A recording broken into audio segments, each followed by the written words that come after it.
Baik, Assalamualaikum warahmatullahi wabarakatuh. Bismillahirrahmanirrahim. Alhamdulillahirabbil alamin. Allahumma sholli ala sayyidina Muhammad wa ala ali sayyidina Muhammad. Halo semuanya, perkenalkan nama saya Maria Sofilandri Tanuwijaya dari kelas 8 SMP Al-Kausar Lab School. Alhamdulillah saya diberi kesempatan untuk menjadi MC di sesi kali ini. Saya tidak sendiri, saya ditemani oleh Kak Zenda dari kelas 10 sebagai moderator yang akan menemani sesi pertanyaan. Dan nanti akan dibacakan ayat suci Al-Quran yang akan dibacakan oleh Kak Hiban dari kelas 9 dan Sari Tilawah yang akan dibacakan oleh Naila dari kelas 7. Alhamdulillah, kami sangat berterima kasih atas kedatangan tamu utama kita, yaitu Pak Zamzam, yang bersedia mendatangi dan menjawab pertanyaan-pertanyaan seputar Al-Kausar untuk sesi kali ini. Dan saya berterima kasih kepada teman-teman dari SMP dan SMA Al-Kausar yang telah memberikan banyak sekali pertanyaan. Dan pertanyaannya ada sekitar 71 pertanyaan loh.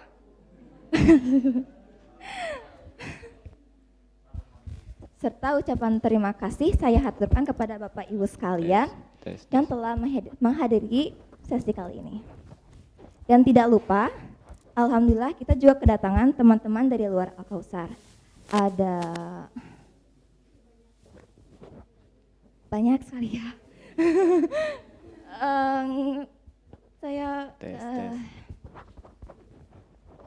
Semoga dengan adanya acara ini yang diselenggarakan dalam bulan Al-Quran, kita semua mendapatkan berkah dan syafaat dari Al-Quran. Amin ya rabbal alamin. Hari ini kita akan memulai sesi bertanya kepada Pak Zamzam seputar Al-Quran. Baiklah, karena acara pembukaan sudah selesai, selanjutnya acara pembacaan ayat suci Al-Quran akan dibacakan oleh Kak Hiban kelas 9 dan Sari Tilawah oleh Naila kelas 7. Waktu dan tempat dipersilakan, mari kita simak bersama-sama.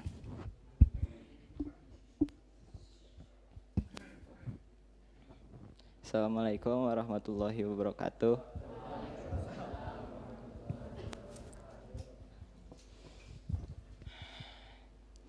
A'udzu billahi minasyaitonir rajim. Bismillahirrahmanirrahim. Ya ayyuhallazina amanu kutiba alaikumus siyamu kama kutiba alal ladzina min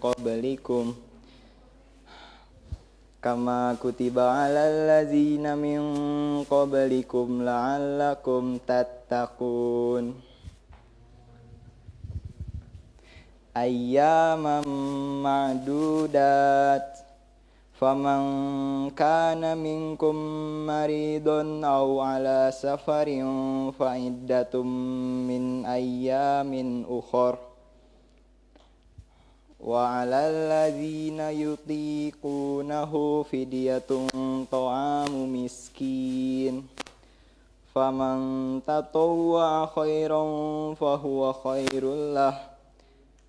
Wa antasumu khairul lakum in kuntum ta'lamun.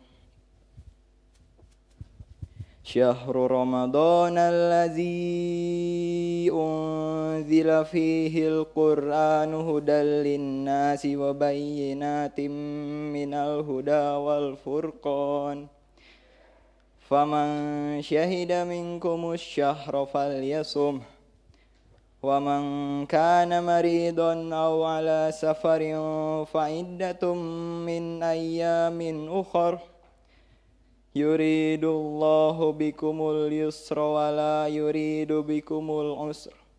Walitukmilul iddata walitukabbirullaha ala ma hadakum wa la'allakum tashkurun. Sadaqallahul azim.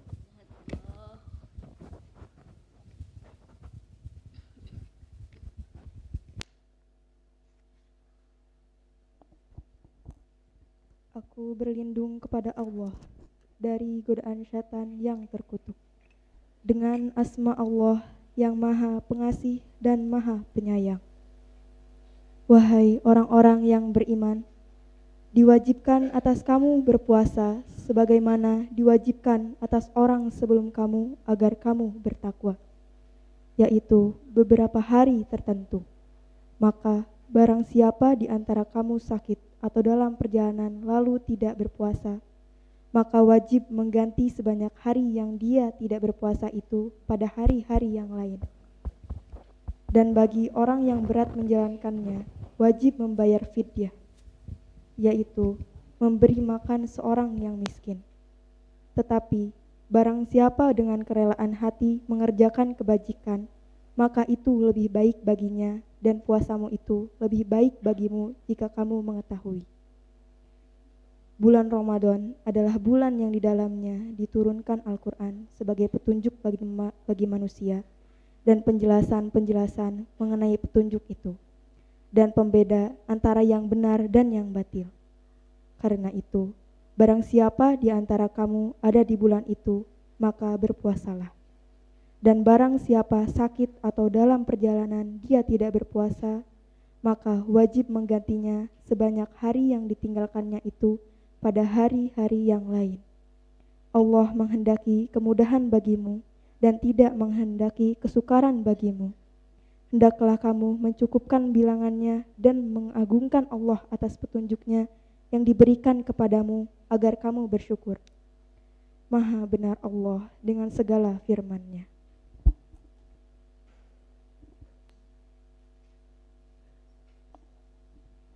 Alhamdulillah, barusan sudah dibacakan ayat suci Al-Quran dan sari tilawah.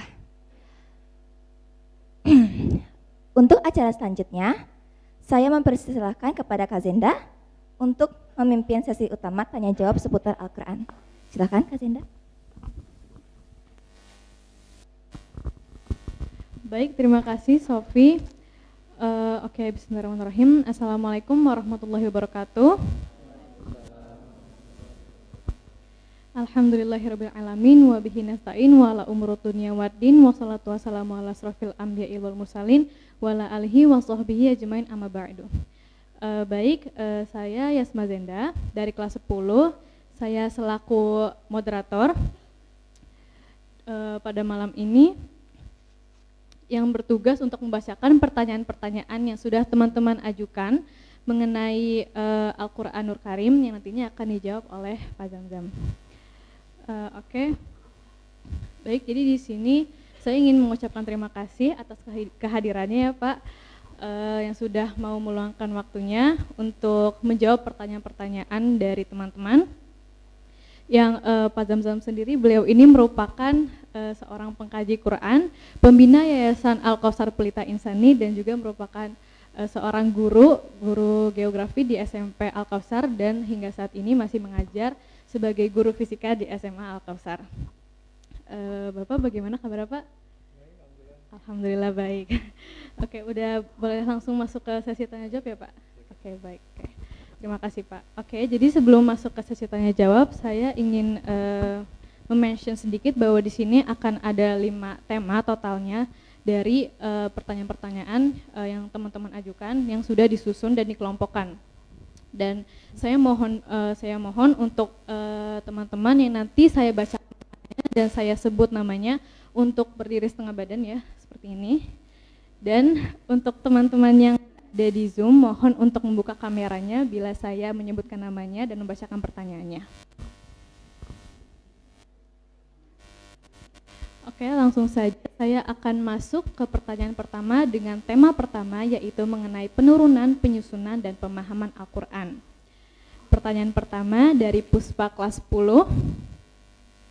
Oke, pertanyaannya, mengapa pembahasan suatu hal tidak dibahas dalam satu surah atau satu ayat saja?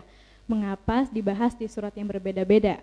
Begitu pula dengan pertanyaan dari Davin kelas 8 yang serupa. Boleh langsung berdiri, Davin? Ya, terima kasih. Yaitu pertanyaannya ialah, mengapa di Al-Quran ayat-ayat yang satu kisah selalu tersebar? Mengapa tidak disatukan satu kisah dalam satu surat? Boleh, silakan Pak Zamzam.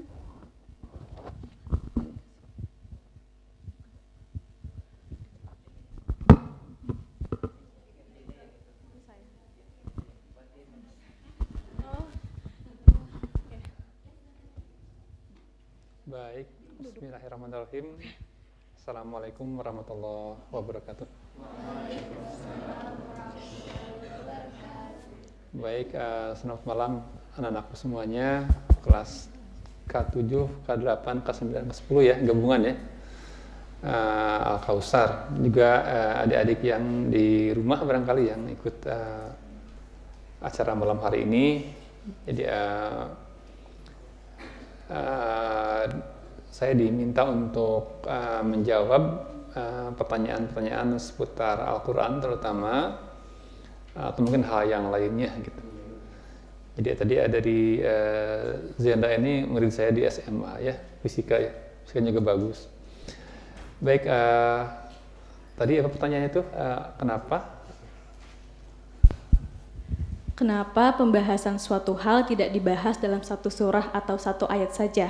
Mengapa dibahas di surat yang berbeda-beda? Baik, kenapa pembahasan satu hal tidak dibahas dalam satu surat saja?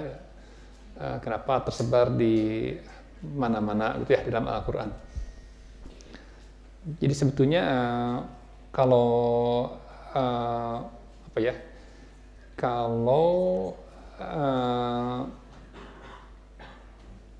Al-Quran adalah kitab yang menghimpun semua masalah manusia dari berbagai zaman, tidak akan cukup, betul nggak? Akan sangat tebal sekali gitu. Jadi tapi Al-Quran itu sebetulnya semua hal kehidupan manusia dari awal sampai akhir zaman, bahkan sampai akhirat nanti, secara konsepsi ada dalam Al-Quran. Jadi karena itu Al-Quran tidak menjawab detail, tapi prinsipnya ada dalam Al-Quran. Gitu. Dan itu kenapa misalkan tersebar di dalam berbagai ayat Al-Quran, karena Al-Quran bukan sekedar ini sejarah ya. Dulu Bapak ketika baca Al-Quran ya, zaman SMP gitu ya, baca Quran SMP atau mungkin SMA kelas 1, kelas 7 hari ini ya gitu, cenderung bosan baca Al-Quran itu. Kenapa kok diulang-ulang ya? Seperti kita baca sejarah yang sudah tahu diulang-ulang gitu. Kalau misalkan kisah Nabi Musa, pasti membelah laut ya. Sudah tahu sejak zaman sebelum sekolah pun dalam cerita Aki gitu. Jadi cenderung bosan baca Al-Quran itu karena mengulang-ulang hal yang sudah kita tahu gitu. Begitu awalnya begitu. Nah ternyata Al-Quran bukan sekedar kisah sejarah. Bahkan ada orang-orang zaman dulu berpendapat, ini mah hanya kisah sejarah orang-orang zaman dulu gitu. Nah, kemudian Allah mengkritik keras pendapat tersebut. Mungkin dari permukaan sekedar rangkuman kisah yang terpecah-pecah gitu. Padahal setiap satu ayat dalam Al-Quran itu punya satu makna lahir, setidaknya 7 makna batin. Gitu. Jadi itu hadis Rasulullah SAW begitu. Jadi setiap ayat itu punya 7 lapis pengertian yang tertingginya. Nah, terkadang ada ayat Quran yang turun karena kasus sesuatu, misalkan tentang meminum khamar, orang jadi mabuk, lupa ingatan, nah kemudian diharamkan. Ya, kadang-kadang ada sebabiahnya kenapa turun Al-Quran. Tapi sebabiah saja dibuat sebabnya. Padahal kandungan setiap ayat Al-Quran jauh lebih besar dibandingkan yang sekedar asal-usul turunnya gitu. Jadi Al-Quran bukan sekedar jawaban dari Allah terkait persoalan yang hadir di waktu itu. Jadi kebalik, agar sebuah hikmah yang besar gelondongan turun, maka dibuat pintunya. Pintunya adalah persoalan yang mungkin muncul waktu itu apa gitu. Gitu. Jadi sebenarnya diulang-ulang, walaupun mengulang gitu ya, tapi beda konteksnya, beda awal akhirnya gitu. Jarang yang mengulang sama. Paling yang persis sama misalkan di surat Al-Baqarah ayat 5, Luqman ayat 5. Ulaika ala a'udzubillahi minasyaitonir rajim. Bismillahirrahmanirrahim. Ulaika ala hudam mir rabbihim wa ulaika humul muflihun gitu. Mereka itulah orang yang senantiasa mendapat petunjuk Allah, dan mereka itulah orang-orang yang beruntung gitu. Ulaika ala hudam mir rabbihim wa ulaika humul muflihun. Persis sama ayatnya. Dan ayat yang sama. Al-Baqarah ayat 5, surat Luqman ayat 5. Gitu. Sama persis gitu. Tapi ayat-ayat sebelum dan seterusnya beda. Gitu. Jadi mengulang nampak ayatnya, tapi beda persoalan penekanannya gitu. Nanti kalau kalian mempelajari terus akan kelihatan persoalannya apa. Demikian Zinda. Kalau belum paham tanya aja. Karena Al-Quran itu kan kitab yang besar sekali ya gitu. Sangat masif. Silakan. Mungkin nanti akan ada mengulang di yang lain pertanyaannya. Oke, baik, terima kasih Pak Zamzam. Kepada Davin dan Puspa, apa sudah dapat dipahami atau masih ingin bertanya? Sudah? Davin bagaimana? Sudah. Oke, baik. Semoga belum. Alhamdulillah. Biar terus mencari jawabannya apa gitu ya. Silakan nggak Pak? Mari kita lihat. Oke Pak, kalau begitu saya akan langsung lanjut ke pertanyaan kedua. Ini mengenai penyusunan Al-Quran. Ada 4 pertanyaan yang serupa. Yang pertama ada dari Ataya kelas 9, murid non-Alka yang berada di Zoom, yang hadir di Zoom. Boleh tolong dinyalakan kameranya untuk Ataya. Pertanyaannya ialah, bagaimana cara Rasul atau sahabat menyusun surah atau juz pada Al-Quran saat itu? Berdasarkan apa? Lalu ada pertanyaan dari Wati kelas 8. Siapakah yang menyatukan semua ayat Al-Quran? Oh ya Wati, boleh? Wati, terima kasih. Siapa yang menyatukan semua ayat Al-Quran dan bagaimana ia atau mereka melakukannya? Lalu ada pertanyaan dari Kania kelas 7. Oh, baik, terima kasih. Pertanyaannya ialah, mengapa surat di Al-Quran urutannya tidak sesuai dengan waktu surat itu diturunkan? Dan pertanyaan keempat yang serupa dari Nurul kelas 9. Baik. Seperti yang diketahui, surat yang pertama diturunkan kepada Nabi Muhammad SAW adalah surat Al-Alaq. Namun, kenapa urutan surat di Al-Quran selalu saja Al-Fatihah menjadi urutan pertamanya, dan mengapa tidak surat Al-Alaq saja yang ada di urutan pertama dalam Al-Quran? Ya, boleh silakan Pak untuk dijawab. Pertanyaannya banyak. Tentang penghimpunan Al-Quran, ya. Jadi memang pada masa Rasulullah SAW, Al-Quran itu ketika Rasulullah menerima wahyu, jadi dalam kurun waktu ya 23 tahun. Karena beliau wafat di usia 63 tahun Komariah. Diangkat menjadi Rasul di usia 40 tahun. Jadi 23 tahun tuh masa turunnya Al-Quran. Gitu, full ya. Ada yang menyebut katanya 22 tahun, 2 bulan ya, 22 hari totalnya itu, ada yang begitu. Gitu. Tapi Al-Quran kemudian diturunkan dan sampai turun ayat yang terakhir, nah baru telah sempurna. Jadi Nabi pun tidak lama kemudian meninggal dunia dari situ. Gitu. Nah, tentu selama proses Al-Quran turun diwahyukan oleh Allah Ta'ala melalui malaikat Jibril, nggak langsung bikin buku karena belum selesai. Nah, para sahabat mendengar, mencatat di daun lontar, di tulang-tulang, di kulit, di mana, di batu, di apa gitu. Belum zaman kertas seperti sekarang. Dan orang Arab terkenal sangat kuat hafalannya, dia mengingat semua gitu. Nah itu ya, jadi makanya kemudian Rasulullah wafat, kemudian berganti ke masa Abu Bakar Siddiq, khalifah pertama setelah Rasulullah wafat. Nah kemudian banyak peperangan karena ada yang mengaku nabi palsu. Nah banyak para penghafal Al-Quran yang meninggal. Nah sahabat Umar bin Khattab khawatir, wah nanti kalau penghafal Al-Quran pada meninggal gimana gitu. Nah akhirnya mengusulkan kepada Khalifah Abu Bakar Siddiq agar dihimpunkan Al-Quran. Semula Khalifah Abu Bakar nggak mau, kan Nabi tidak mencontohkan dihimpunkan gitu. Tapi akhirnya banyak diskusi untuk kemaslahatan umat, akhirnya disetujui.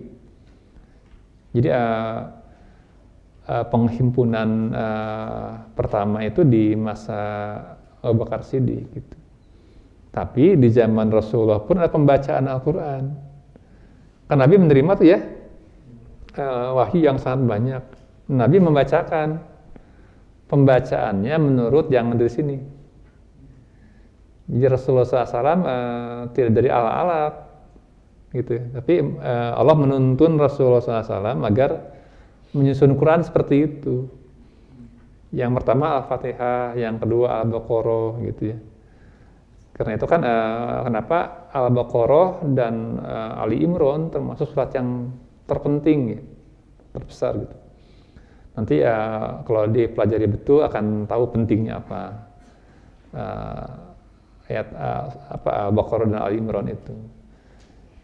114 surat semuanya. Jadi surat kedua Al-Baqarah, surat ketiga Ali Imran, keempat An-Nisa, kelima Al-Maidah, terus sampai Qul huwallah, Al-Falaq dan Anas gitu ya. Al-Ikhlas, Al-Falaq dan Anas 114 gitu. Nah jadi siapa sih yang membuat urutan Al-Quran seperti itu? Itu Rasulullah SAW sendiri. Para sahabat ada yang menghimpun berdasarkan turunnya Al-Quran. Jadi Al-Alaq dulu ada yang begitu para sahabat. Tapi itu inisiatif mereka sendiri. Ya, mencatat di awalnya Al-Alaq dulu sampai ke yang terakhir ada para sahabat. Tapi yang Allah tuntun urutan Al-Quran adalah Rasulullah SAW sendiri yang membacakan. Gitu.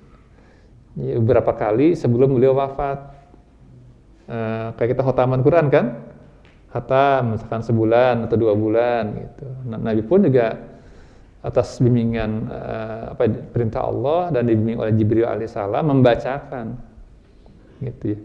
Jadi bukan para sahabat yang menyusun gitu, bukan. Itu dari Rasulullah SAW. Tapi tadi pada masa Rasulullah SAW belum sempat dibuat bukunya, betul nggak? Kan belum lama. Beres wahyuan beliau meninggal, gitu. Belum sempat dibuat buku. Kalau masih panjang mungkin Rasul juga memerintahkan buat mushaf. Jadi bukan atas prakarsa para sahabat urutan Al-Quran itu. Nabi sendiri yang mengatakan. Jadi kalau kita misalkan mendengar nama surat ya Al-Baqarah, Ali Imran, An-Nisa, Al-Maidah, Al-An'am, gitu ya. Itu dari Nabi itu. Dan Rasulullah bukan dari pemikiran sendiri, tapi dari Allah. Gitu. Kenapa namanya ada binatang ya? Animal, lebah, anahal gitu ya. Fil, gajah ya. Makanya ada Abrohah yang bikin surat-surat palsu ya gitu. Aku gak bisa bikin gitu mah kayak sajak aja lah gitu. Nah jadi sekali lagi bukan atas kehendak para sahabat. Para sahabat tahu urutan awal dari mana. Gitu. Tapi ya yang Rasulullah Ta'ala diktekan bukan dari Al-Alaq, tapi dari Al-Baqarah dulu. Nah, kenapa tadi pertanyaannya, kenapa di awalnya adalah Al-Fatihah? Karena Al-Fatihah itu adalah umul kitab, gitu. Kalau dalam doa kan bi barokatil umul kitab Al-Fatihah, gitu. Dengan barokah, umul itu induk, ibunya Alkitab. Bayangkan ya, kenapa ditaruh di depan? Al-Fatihah yang kita baca setiap hari dalam sholat, dari mulai Alhamdulillahirabbil alamin, Ar-Rahmanir-Rahim, Maliki yaumiddin, Iyyaka na'budu wa iyyaka nasta'in, Ihdinas siratal mustaqim, siratal ladzina an'amta 'alaihim, ghairil maghdubi 'alaihim waladdallin. Itu umul kitab. Adapun dari mulai Al-Baqarah awal, zalikal kitab alif lam mim, zalikal kitabu la raiba fihi hudal lil muttaqin, dan seterusnya. Itu rincian Kitabul Mubin namanya itu. Bayangkan ya, 7 ayat yang dijelaskan dalam setebal ini. Gitu. Jadi Al-Baqarah sampai An-Nas itu adalah penjelas 7 ayat Al-Fatihah. Karena itu Al-Fatihah disebut umul kitab. Jadi kalau ingin paham Al-Fatihah, baca semua ayat dalam Al-Quran. Gitu. Al-Fatihah disebut umul kitab. Gitu. Itu ya, jadi karena Allah sendiri yang memberikan penjelasan agar paham. Kenapa kita sih minta ihdinas siratal mustaqim? Tiap sholat kita minta itu. Kita sejak kecil sudah sholat ya. Itu enggak? Isinya apa coba? Minta ditunjukkan siratal mustaqim. Sejak kita TK, sholat, sampai sekarang, ketinggalin tuh. Siratal mustaqim, mana siratal mustaqim? Nggak ngerti-ngerti ya, dia belum paham. Jadi kalau ingin paham siratal mustaqim itu apa, baca semuanya. Nanti sholat cuma bohong-bohongan, ini siratal mustaqim, udah gitu. Asal store aja, udah selesai, udah selesai. Gitu. Padahal minta kepada Allah dalam kondisi yang khusus, sedang sholat. Bahkan dalam sebuah hadis, tidak sah kalau tidak baca Al-Fatihah ya Pak Ustadz ya. Gitu. Jadi kalau sholat nggak baca Al-Fatihah nggak pas. Saya baca Al-Fatihah dari memuji Allah, Alhamdulillahirabbil alamin, Ar-Rahmanir-Rahim, Maliki yaumiddin. Hanya kepada Engkau kami mengabdi, hanya kepada Allah kami mohon pertolongan. Mohon tolong apa sih? Tunjukkan aku siratal mustaqim. Nggak nampak-nampak. Itu apa? Tidak akan paham kalau nggak dipelajari Al-Qur'annya. Gitu. Padahal yang namanya siratal mustaqim bukan nanti, itu mah as-sirat, jembatan di hari akhir nanti. Jembatannya akan nyambung. Kalau bolong-bolong, jeblos. Jadi jembatan nanti di hari akhirat yang nyambung itu ya, entah melengkung, entah datar ya, nggak tahu. Pokoknya jembatan lah, di bawahnya neraka gitu ya. Itu adalah as-sirat namanya.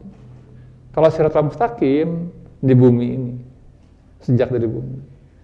Jadi kalau kita bolong-bolong siratal mustaqimnya, nanti jembatannya bolong-bolong di sana. Gitu. Jadi harus dipahami apa itu siratal mustaqim. Gitu. Kenapa ditaruh di depan Al-Fatihah itu? Karena ibunya. Nah, Al-Fatihah sedikit tambahan ya, biar berpikir. Al-Fatihah saja kan Bismillahirrahmanirrahim ya. Nah, Al-Basmalah, Bismillahirrahmanirrahim, itu adalah juga umul kitab.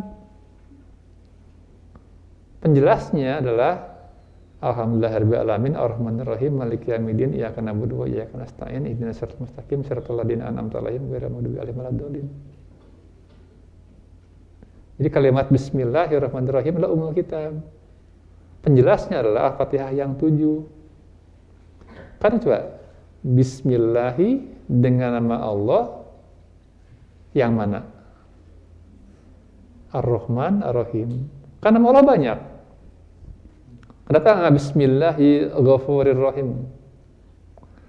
Bismillahirrahmanirrahim Hakim. Aliyul Azim misalkan. Kenapa Ar-Rahman Ar-Rahim? Dengan nama Allah yang mana? Ar-Rahman Ar-Rahim. Gitu. Panjang ya, nanti nggak waktu sampai sahur. Padahal itu dari titik ba, ya titik ba, titik ba dari titik nun, gitu. Makanya di surat Al-Qalam, yang pertama apa? Nun wal qalam wa ma yastur. Gitu. Lanjut, ya. Nanti keburu hanyut. Oke, baik. Terima kasih Pak Azam. Untuk Ataya, Wati, Kania, dan Nurul, saya lupa ya, tadi ada pertanyaan asal-usul penurunan Al-Quran ya? Kan tadi baru dijawab tentang apa tuh? Tentang nyusun. Ya, maaf, lagi ya. Jadi 3 periode. Pertama periode Rasulullah SAW ya, tapi beliau hanya membacakan. Ini urutannya, kata Rasulullah tuh gitu. Ini nama-namanya ini dari Rasulullah. Beliau meninggal, muncul Abu Bakar, banyak para penghafal Quran yang pada meninggal gugur di medan perang, terutama perang Yamamah. Nah akhirnya Umar bin Khattab khawatir nanti banyak para penghafal Quran, hafiz yang meninggal gitu. Akhirnya menyuruh Abu Bakar agar menghimpun semua catatan agar dihimpunkan. Nah itu awal penghimpunan di masa Abu Bakar Siddiq. Maka terhimpunlah sebuah mushaf awal. Mushaf itu kemudian dipegang oleh Umar bin Khattab karena sebagai pengusul penghimpunan Al-Quran. Nah disimpan di Hafsah gitu, saat Umar meninggal. Nah baru periode ketiga di masa Utsman bin Affan, karena banyak sekali Quran yang macam-macam pembacaannya. Kan ada yang baca Quran orang Jawa aneh, yang baca orang Padang aneh ya gitu. Yang baca orang pembacanya macam-macam dan bisa mengubah arti gitu.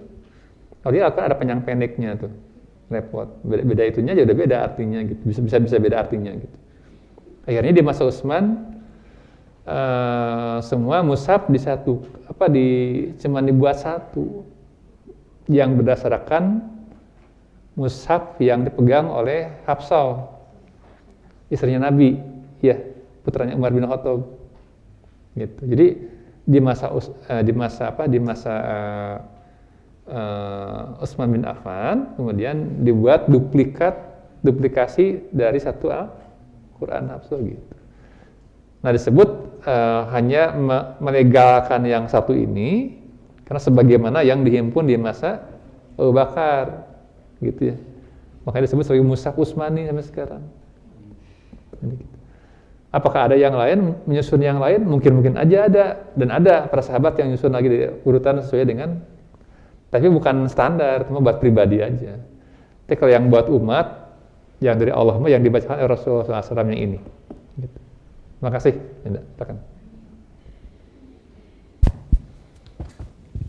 Oke, baik. Terima kasih Pak atas penambahannya. Tadi ya untuk Wati, Ataya, Kania, dan Nurul, apa masih ada yang ingin ditanyakan lagi? Boleh ngacung kalau Bang. Ya, boleh. Tidak ada? Ya, oke. Baik. Saya juga tadi sebenarnya cukup kagum gitu ya Pak. Masya Allah, saya baru tahu juga soalnya sejujurnya. Ya, terima kasih. Apa? Ada yang mau bertanya, Ataya? Ya, okay. Sudah katanya, makasih. Sudah, oke. Baik, terima kasih atas konfirmasinya. Selanjutnya ini adalah pertanyaan-pertanyaan mengenai makna-makna ayat, tetapi karena ayat yang ditanyakan berbeda-beda, maka saya akan tanyakan satu persatu. Jadi untuk pertanyaan pertama dari Maryam kelas 8. Maryam? Maryam, oke. Pertanyaannya ialah, mengapa di dalam Quran surat Al-Ikhlas tidak ada kata ikhlasnya? Namanya Al-Ikhlas tapi nggak ada kata ikhlasnya, kata Maryam. Karena ikhlas di situ adalah tauhid, Maryam. Jadi di surat Al-Bayyinah itu ada kalimat Al-Bayyinah surat berapa? Jadi arti ikhlas ini maksudnya itu. Auzubillahi minasyaitonirrajim. Bismillahirrahmanirrahim. Wa ma umiru illa liya'budullaha mukhlishina lahuddin. Gitu kalimatnya. Coba ada nggak ayat berapa tuh? Surat 98 ayat 5.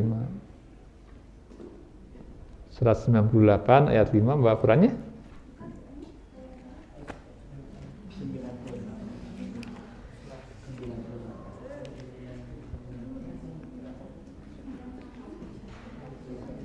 Surat Al-Bayyinah ayat 90 ayat 5. Ini kalimatnya Maryam. Wa ma umiru illa liya'budullaha mukhlishina lahuddin. Hunafa'a wa yuqimus sholata wa yutuz zakata wa zalika dinu qayyim. Ini arti ikhlas yang sebenarnya. Gitu ya. Mukhlisun, ikhlas tuh. Jadi bukan ikhlas bahasa Sunda, ikhlas ya gitu kan. Itu ikhlas bahasa Sunda. Ikhlas itu artinya mengikhlaskan din, mukhlisina lahudin, mengikhlaskan din buat agama. Jadi kalau kita beragama, tadi ya karena budu hanya kepada Engkau aku mengabdi, gitu. Jadi tidak mengabdi kepada uang, mengabdi kepada apapun kecuali iyyaka na'budu wa iyyaka nasta'in. Mengabdi kepada Allah, meminta kepada Allah gitu. Tadi kata Allah ya, wa ma umiru, dan kami sebenarnya dan mereka tidak disuruh wa ma umiru kecuali ila liya'budullah, kecuali buat menyembah Allah. Dengan cara bagaimana menyembah itu? Yang disebut penyembah Allah ya. Ila liya'budullaha, kecuali mengabdi kepada Allah. Dengan cara apa? Mukhlisina lahudin, dengan cara mengikhlaskan din, mentauhidkan. Artinya itu kita beragama hanya buat Allah. Gitu. Itu al-ikhlas. Karena itu di surat al-ikhlas nggak ada kata ikhlas, tapi istrinya tauhid. Qul huwallahu ahad, Allahu samad, lam yalid wa lam yulad wa lam yakul lahu kufuwan ahad. Gitu. Jadi tentang tauhid. Jadi arti ikhlas adalah tauhid. Dan dalam Al-Quran, manusia yang selamat dari gangguan syaitan hanya satu golongan, mukhlasin, yang diikhlaskan. Gitu. Itu mah setan pada takut. Gitu. Gitu. Jadi kata iblis ya di Al-Quran ya, yang tidak bisa diganggu, digelincirkan hanya ila mukhlasin, kecuali orang yang ikhlas, yang tauhidnya kepada Allah tuh benar lurus gitu. Gitu ya. Jadi ikhlas di situ bukan ikhlas bahasa Sunda, tapi ikhlas dalam pengertian bersih agamanya, dinnya. Gitu. Kadang-kadang beragama ingin hal yang lain gitu. Itu Maryam ya. Gitu. Paham ya? Paham.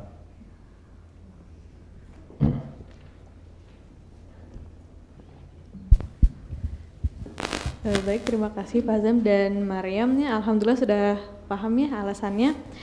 Selanjutnya ini masih mengenai makna ayat dari pertanyaan dari Naila kelas 7. Naila? Oh ini. Pertanyaannya ialah apa bedanya ayat di Al-Quran ya ayyuhan nasu atau ya ayyuhalladzina amanu atau ya ayyuhan nabi? Apakah ayat yang menggunakannya ayyuhan nabi itu khusus hanya untuk nabi sehingga kita tidak wajib mengamalkannya? Ya, silakan ya, Pak. kalau ya ayyuhan nas berarti seruan buat semua manusia. ya ayyuhannas subudu rabbakumullahu ladzi ya gitu. Khalaqakum min nafsi wahidah misalkan gitu. Iya tentu saja akan terkait dengan yang diseru. Saum tadi yang dibacakan oleh di awal oleh siapa? Hiban ya. Auzubillahi minasyaitonirrajim. Bismillahirrahmanirrahim. Apa? Ya ayyuhalladzina amanu kutiba alaikumussyam kama kutiba alal ladzina min qablikum la'allakum tattaqun. Gitu. Jadi sebetulnya yang diseru adalah orang-orang yang beriman sebetulnya gitu. Tidak semua manusia tapi yang sudah beriman kepada Allah diseru untuk sholat, saum Ramadan dan seterusnya gitu. Jadi memang sebenarnya beda. Ya ayyuhan nabiyyu ya kepada nabi. Apakah yang Allah perintahkan kepada nabi berarti tidak perlu kita ikuti. Nah, tergantung apa ayatnya. Gitu. Karena nanti nabi yang memberi keterangan, oh ini perintah kepadaku tapi yang harus kalian kerjakan gitu. Jadi silakan nanti cari lagi ayatnya yang mana itu. Oh semua ya ayuhan nabiyyu berarti tidak perlu dikerjakan. Nah, tapi nanti ada keterangan dari Rasulullah SAW. Gitu. Rasulullah aja sholat, ya, bukan hanya buat umatnya. Nabi sendiri yang sudah dijamin surga tuh, betul nggak? Ada para sahabat yang Rasulullah mengatakan ini orang-orang ini dijamin surga. 10 orang dijamin surga. Ada Abu Bakar Siddiq, ada Umar bin Khattab, Utsman bin Affan, Ali bin Abi Thalib, Talha, Zubair, Zaid, Sa'ad bin Abi Waqqas, Abu Ubaidah bin Jarrah misalkan. Itu 10 orang dijamin surga. Apakah mereka berhenti sholatnya? Saya udah surganya yang nggak usah sholat gitu. Enggak. Nabi saja menjelang meninggalnya sudah sakit masih dipapah buat sholat. Gitu. Ya, jadi bukan apa-apa yang dikerjakan oleh Rasulullah SAW juga kan ada gini, jika engkau mencintai Allah, ikutilah aku. Ini saya Allah mencintaimu. Kan ikutilah Rasulullah. Gitu. Jadi tergantung konteksnya ya. Apakah yang mana gitu. Ya ayuhan nabiyyu itu. Demikian.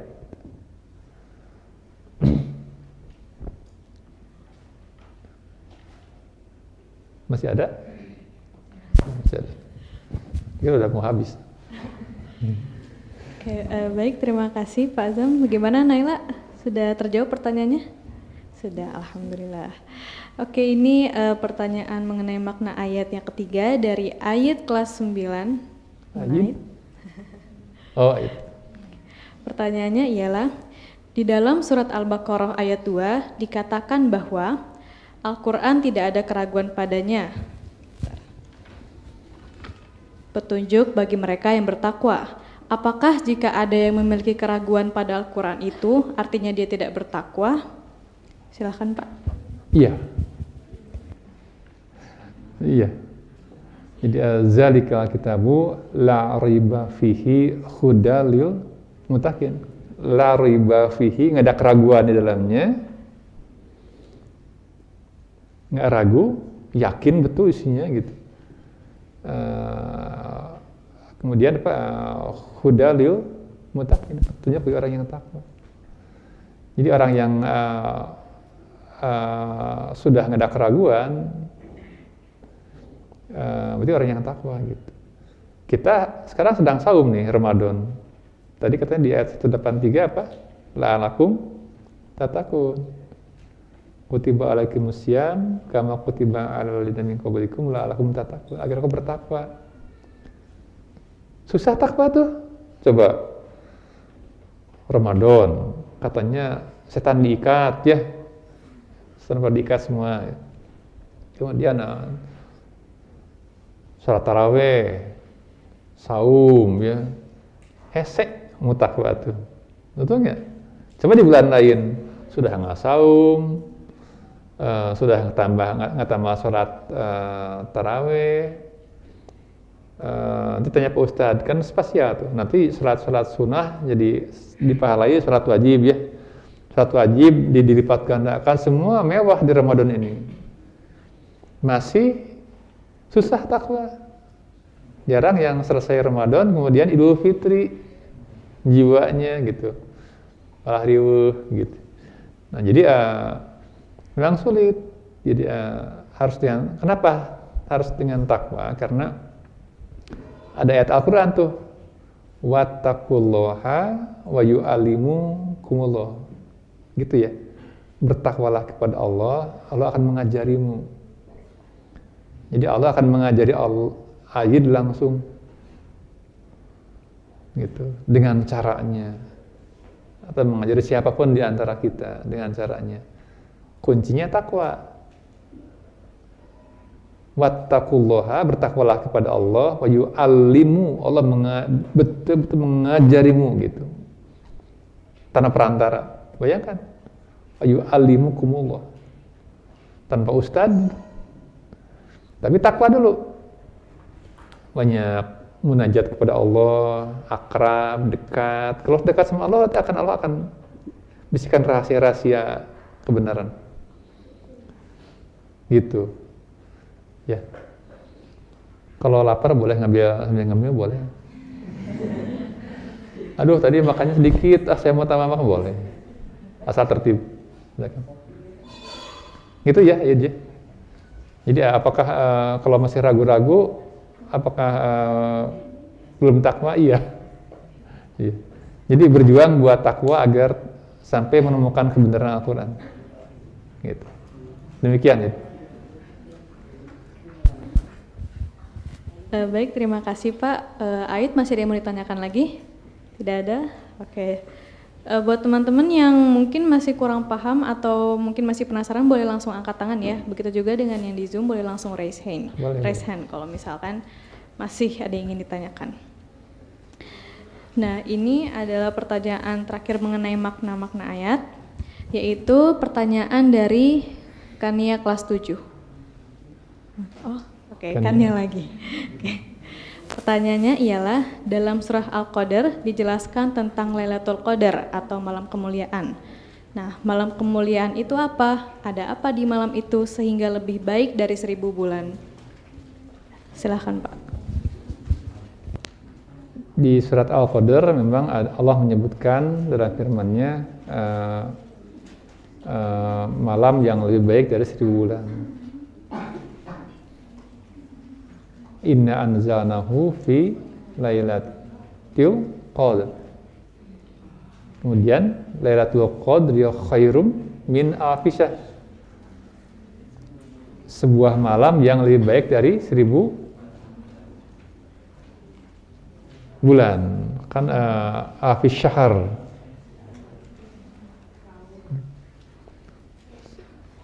Kalau 1000 bulan berapa tahun? Siapa yang jago matematika? Arifah berapa? 1000 bulan? 1000 bagi 12 berapa? Ayo, ditalar.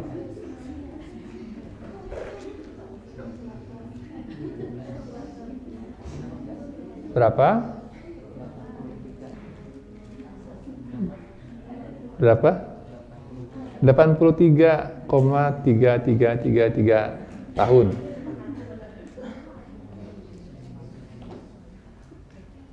Satu malam yang lebih baik dibanding 1000 bulan. Gitu. Nah, zaman dulu Rasulullah SAW bercerita, gitu ya, bahwa dulu ada orang yang berjuang fisabilillah sejak pemuda sampai sudah sangat sepuhnya, perang terus di jalan Allah. gitu. Itu yang kemudian siapa orang itu saya beritahu di akhir.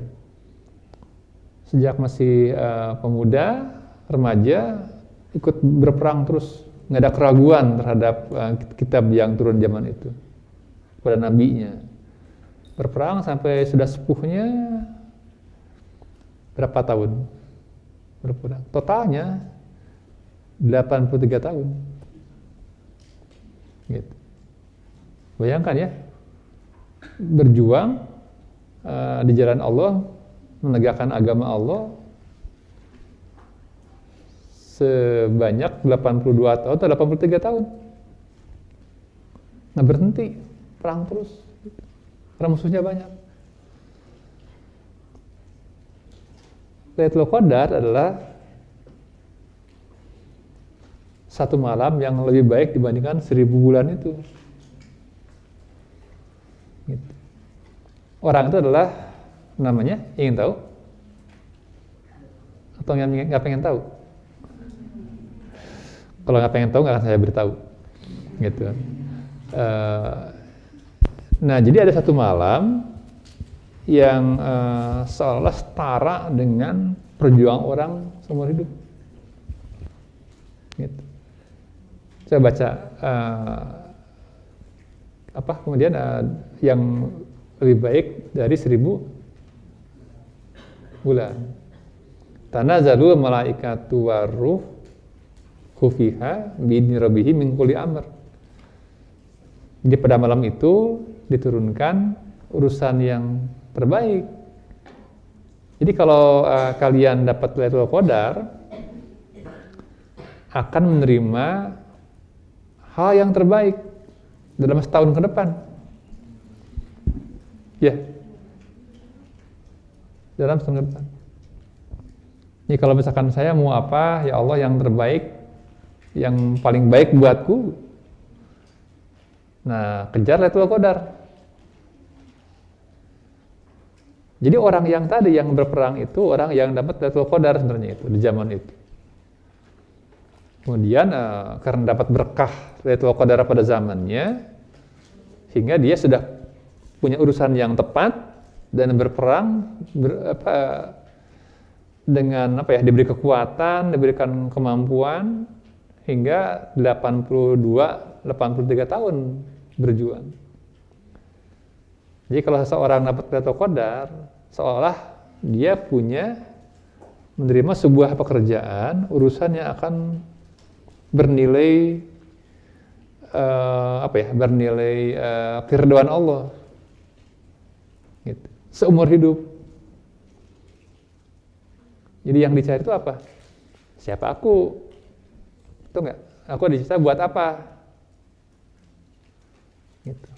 Allah mencipta kita, diberi kemudahan sesuai untuk apa yang dicipta. Gitu. Zenda siapa? Gitu. Aku buat apa? Mau kemana? Mengerjakan apa? Gitu. Itu kuncinya di malam Lailatul Qadar. Gitu. Sehingga pekerjaan kita akan dimudahkan ke bidang yang tepat. Ini kalau seorang dapat Lailatul Qadar, berarti setahun ke depan itu, sejak Syawal, Allah akan mengatur rezekinya, mengatur takdirnya. Sehingga kita menemukan sebuah jalan yang terbaik. Gitu. Sebagaimana orang tadi yang berperang selama 83 tahun, tugasnya perang gitu. Kalau zaman dulu zaman perang soalnya, sekarang bukan perang golok ya. Sudah bukan zaman perang pedang gitu. Tentu di bidang masing-masing gitu. Tapi bernilai pekerjaan yang bernilai amal soleh yang tinggi. Demikian. Kalau belum paham tanya lagi.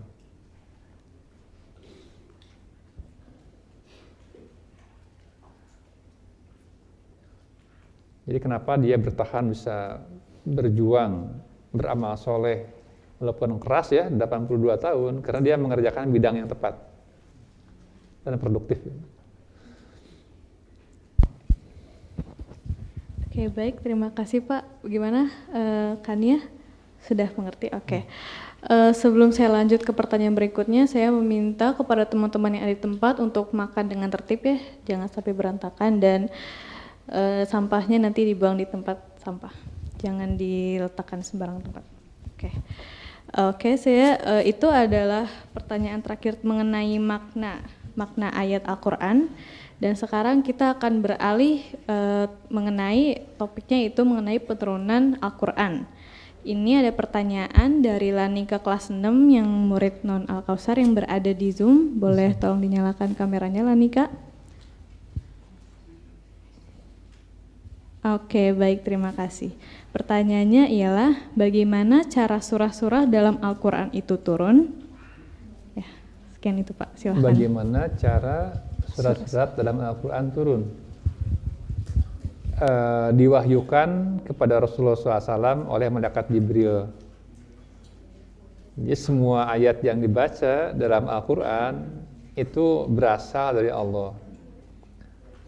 Kalau siapa? Rania namanya? Rania tadi ya? Lanika. Kalau Lanika baca Al-Quran,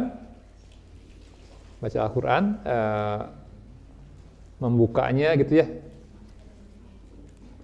dibaca itu harus dipahami sebagai firman Allah ya. Itu bukan kalimat-kalimat dari Rasulullah SAW. Itu betul-betul Allah yang berkata. Cuman dibawa oleh Jibril alaihissalam, dimasukkan, diwahyukan ke dalam hatinya Rasulullah SAW. Nah, Nabi kemudian menyampaikan berupa firman Allah. Gitu. Jadi Al-Quran adalah kalam Allah, perkataan Allah, gitu. Diterima oleh Rasul SAW melalui wahyu yang dibawa oleh malaikat Jibril, gitu. Jadi kalau baca Al-Quran, itu kata-kata Allah, gitu. Bukan kata-kata dari Rasulullah Muhammad SAW. Gitu. Jadi semua ayat dalam Al-Quran itu adalah hasil pewahyuan dari Allah, gitu, yang dibawa oleh malaikat Jibril alaihissalam kepada Rasulullah Muhammad SAW. Demikian. Cukup puas?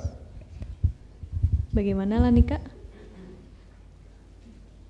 Sudah paham bagaimana cara turunnya surat-surat? Udah. Oke, baik. Terima kasih atas responnya.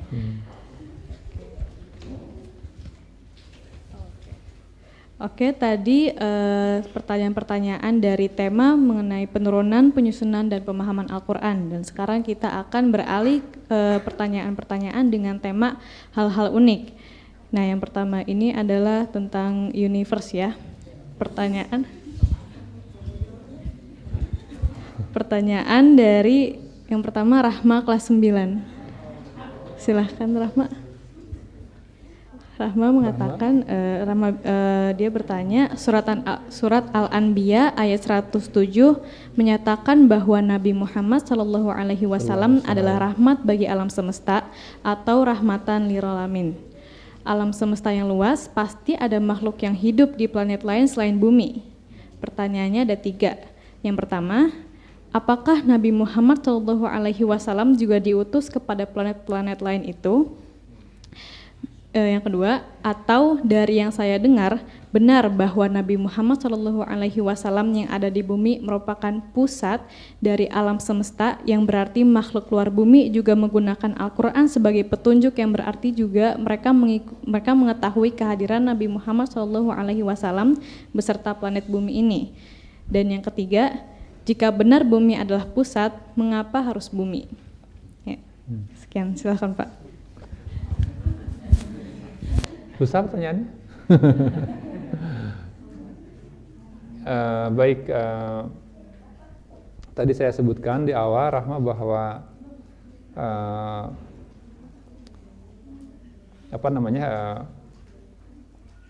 segala sesuatu di alam semesta sejak dulu bahkan sampai ke akhirat nanti, sampai kiamat, sampai ke akhirat itu ada dalam Al-Quran. Tidak ada satupun hal yang terlewatkan dari Al-Quran. Tidak ada pengetahuan yang baru muncul kemudian Al-Quran lewat, nggak ada gitu. Nah, kalau nanti Rahma baca Al-Quran dengan detail, di situ disebutkan tentang adanya makhluk seperti kita, gitu ya, yang kena bayang-bayang, bukan jin, bukan malaikat, di langit yang 7. Gitu. Disebut sebagai dabah. Dabah itu adalah makhluk yang terikat gravitasi, kena bayang-bayang matahari, gitu ya, kayak kita nih. Tapi dia hidup di negeri yang lain, di planet yang lain, gitu.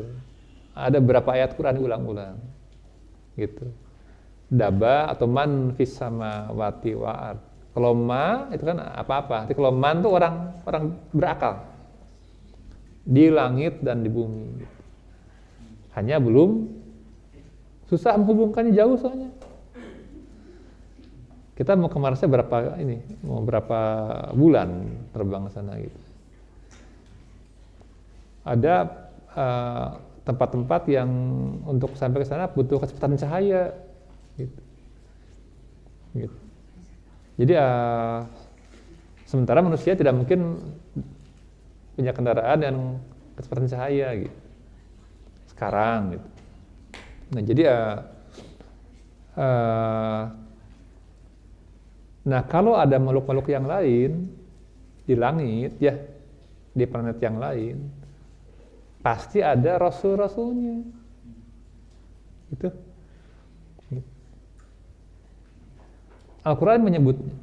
Dan tidak ada satu umat pun, kecuali ada rasul yang diutus. Gitu. Jadi tentu ada rasul-rasulnya, di sana juga ada. Gitu. Hanya dari semua alam semesta ini yang tertinggi adalah Rasulullah SAW di bumi ini. Gitu. Tentu diberitakan tentang itu, esensinya. Dan semua Rasul yang hadir di planet manapun, di alam semesta, pasti membawa agama tauhid. Gitu. Pasti memberitakan tentang Muhammad, pasti. Sebagaimana nama Ahmad, nama Muhammad disebut dalam agama-agama sebelum kita. Jadi di bumi ini ada agama, ada Hindu, Buddha, agama Yahudi, apa gitu. Itu semua menyebutkan nama Muhammad. Kalau masih ada ya, gitu. Kalau orang nggak dihapus orang gitu. Semua ada. Kalau di Buddha atau Hindu namanya jadi Maitreya gitu, Muhammad gitu.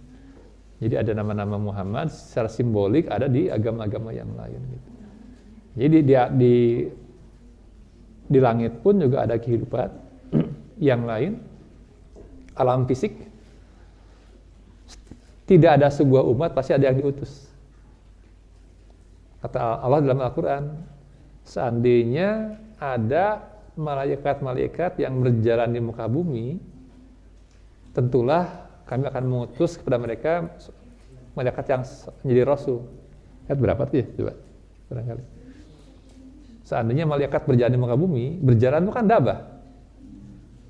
Kenapa yang pasti ada, ini malaikat loh. Padahal kata Rasulullah di langit itu penuh malaikat. Gitu. Jadi dimanapun ada dabah, biasanya dabah itu diterjemahkan sebagai binatang melata. Padahal bukan cacing saja. Tuh dabah tuh ular tuh, dabah cacing tuh kan itu. Kita juga dabah. Semua makhluk Allah yang terikat oleh gravitasi melata di muka bumi itu dabah namanya. Dan kena bayang-bayang matahari, punya bayangan ya. Silakan buka Al-Qur'annya. Jadi tidak ada sebuah kaum di planet yang lain, ini belum ketemu aja, nanti bakal ketemu, ada pada waktunya, gitu. Nah, pasti ada rasulnya, gitu.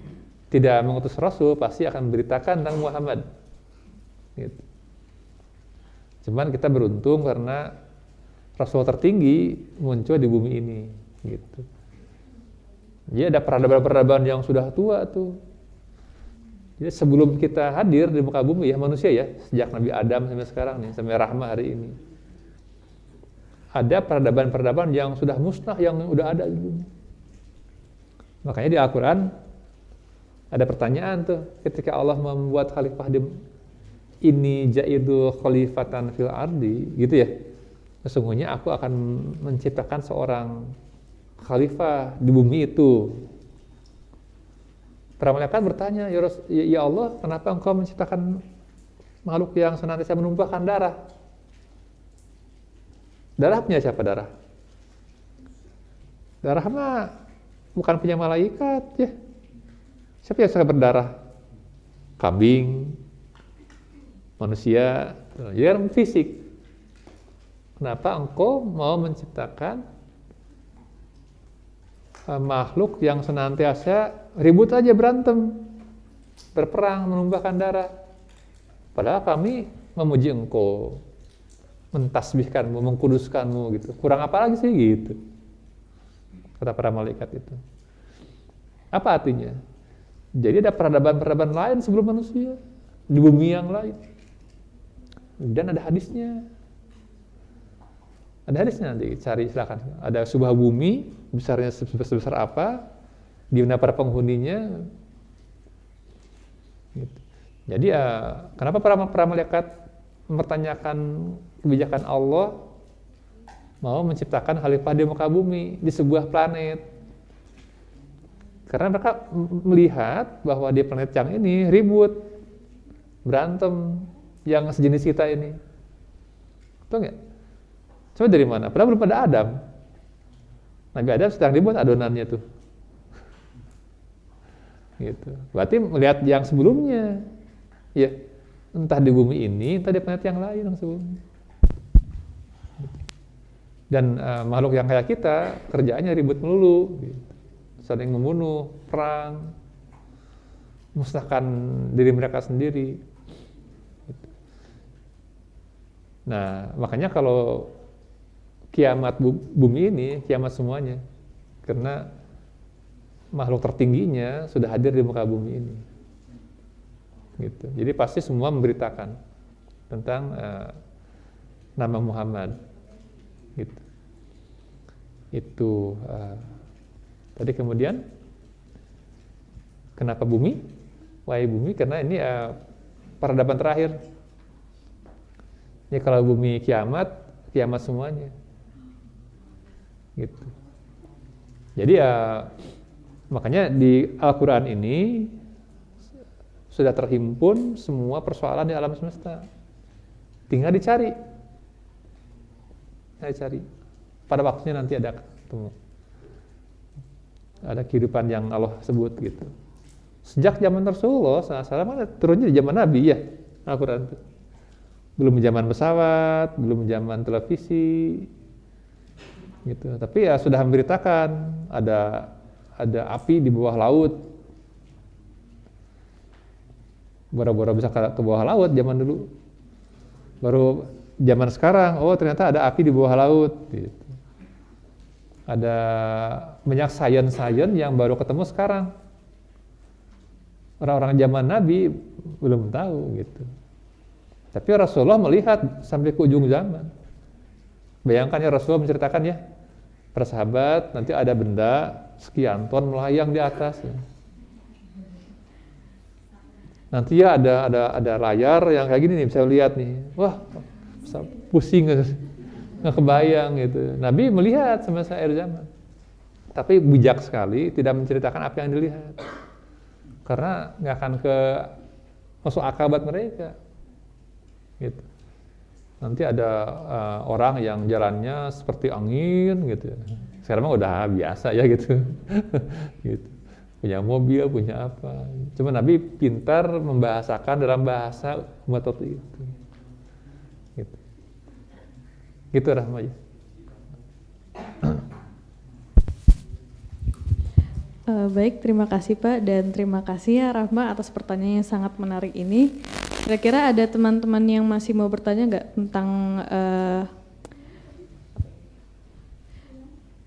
tentang makhluk atau umat yang di luar planet bumi? Karena ini pertanyaannya ini ya sangat menarik. Tidak ada yang mau bertanya? Wulan? Oke, silakan Wulan. Silakan. Untuk topiknya tentang makhluk.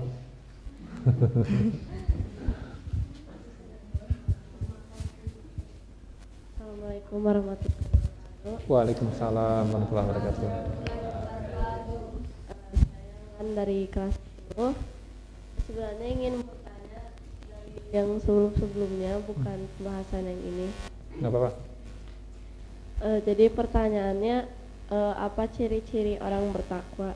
Karena saya suka melihat gitu orang yang bisa dibilang ilmu agamanya banyak gitu. Nah, sehingga dia berkata dia sudah bertakwa gitu. Nah, ya. Baik, pertanyaan bagus ya. Apa tanda orang yang sudah bertakwa kepada Allah? Gitu. Memang Rasulullah menyebutkan sifat-sifat takwa ya. Di antaranya yang paling menonjol tawakal. Bertawakal kepada Allah. Takwa itu. Tawakal kepada Allah. Kemudian tadi semua hal yang misalkan tidak mendengki, tidak iri, tidak merendahkan orang lain. Jadi kalau kita masih suka merendahkan orang lain, misalkan dengki, berarti belum takwa. Tapi takwa itu adalah salah satu cirinya bertawakal kepada Allah. Gitu. Kita bukan. Jadi nggak khawatir dengan kehidupan. Makanya nanti akan pentingnya membaca Al-Quran ya, karena nanti orang yang takwa pasti akan gemar kepada Al-Quran. Kenapa? Karena Al-Quranlah yang akan menjawab semua masalah kehidupan. Nanti bulan mau gimana nih hidup saya ke depan? Nah, itu Al-Quran menjawab. Kenapa? Karena Allah yang menciptakan kita. Karena Allah yang menciptakan, Allah yang ngasih pedoman. Gitu. Sementara jadi semua obat, semua cara hidup yang paling pasti nggak akan mungkin salah itu adalah di Al-Quran. Gitu. Makanya akan gemar membaca Al-Quran karena semua kunci kehidupan di sini. Gitu. Jadi tidak akan menjalani kehidupan dengan ragu-ragu, bingung, takut nggak sukses, takut kalah, takut apa gitu, takut nggak bahagia. Gitu. Ada kuncinya. Pokoknya kamu akan dapat di dunia ini, apalagi di akhirat nanti, penghidupan yang thayyib, hayatan thayyibah. Apa sih kuncinya? Gitu. Kalau orang nggak paham Al-Quran, pasti ngumpulinnya duit, cari uang, cari jabatan, cari apa agar bisa 7 turunan terjamin gitu ya. Padahal nggak pernah menjamin. Ada orang yang sangat kaya raya, terkenal, populer, nggak kurang apapun juga hartanya, sudah terkenal tuh bayangin. Ada yang pengen terkenal, dia sudah terkenal. Ada yang pengen kaya, sangat kaya raya. Kekayaan yang besar tidak menjamin kebahagiaan. Terkenal, populer tidak menjamin bahagia. Kurang apa lagi? Bunuh diri. Betul nggak? Uangnya sangat banyak, kaya raya, populer. Ada yang kosong. Ya, artinya nggak bahagia gitu. Nah, ditemukan ayat di Al-Quran yang jadi patuh kepada Allah, kerjakan A, B, C, D, nanti dijamin hayatan thayyibah, kehidupan yang thayyib gitu. Gitu. Jadi apa sih tanda takwa? Tawakal. Tapi tawakal itu harus disertai dengan ilmu. Ilmunya mana di Al-Quran gitu. Gitu. Bertawakal itu berserah diri. Betul, berserah diri caranya, tapi harus belajar ilmu berserah diri yang benar. Gitu. Saya mah nggak usah belajar lah ya, pasrahlah, besok juga saya fisika dapatnya 3 gitu. Itu bukan berserah diri. Pasrah aja dah, itu bukan berserah diri. Gitu. Jadi istilah kaum muslimin, orang-orang yang Islam itu berserah diri tuh. Gitu. Tapi bukan berserah diri, itu berserah diri kepada kemalasan, ya. Berserah diri kepada apa gitu. Gini ya, pertanyaan sangat bagus. Orang yang berserah diri, nih bulan nih dan semuanya, mereka adalah orang yang bekerja keras untuk mengetahui apa yang dia kehendaki. Gitu. Jadi orang-orang yang berserah diri adalah orang yang bekerja keras untuk memahami apa yang Allah kehendaki, gitu. Berserah diri kepada kehendaknya. Jadi bukan berserah diri kepada kehendak kita, bukan. Atau kepada orang lain, bukan. Bukan atau kepada manusia, bukan. Jadi berserah diri kepada Allah Ta'ala. Jadi yang ingin diketahui itu apa yang dikehendaki Allah Ta'ala, gitu. Jadi arti berserah diri adalah berserah kepada kehendak Allah. Gitu. Itu jadi bukan berserah diri kepada yang bukan selain Allah. Gitu. Baik, terima kasih. Terima kasih, Ulan.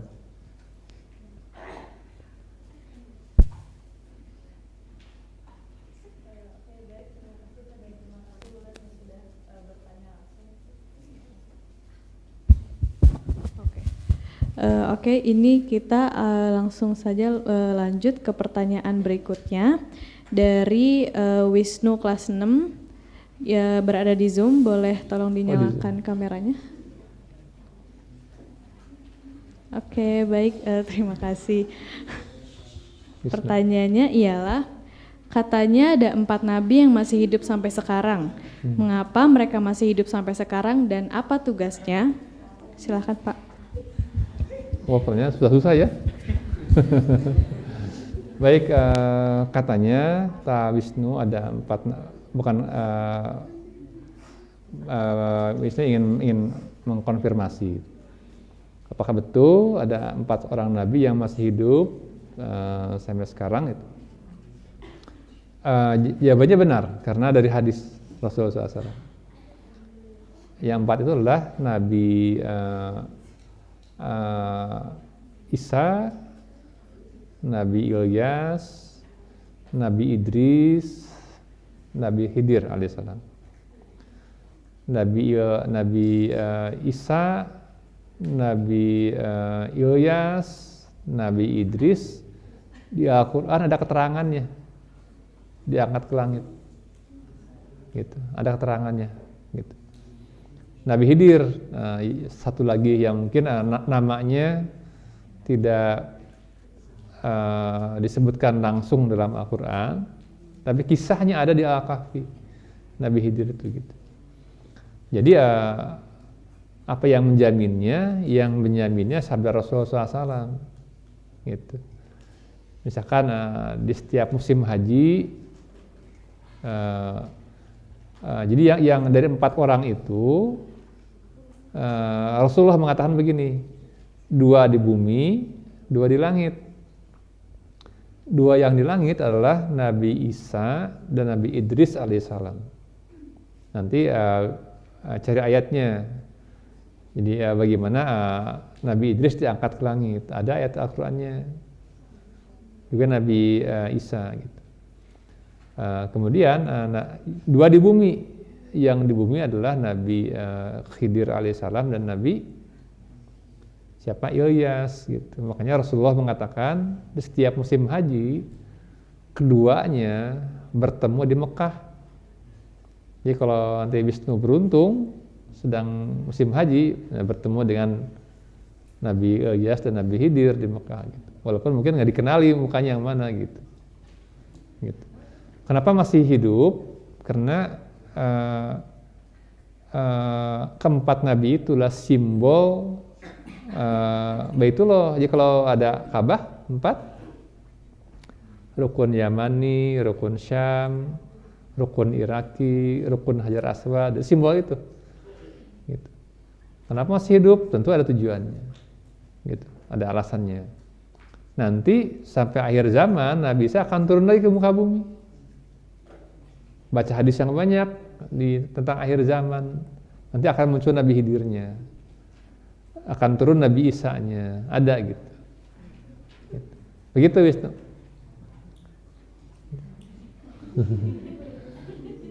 Terima kasih.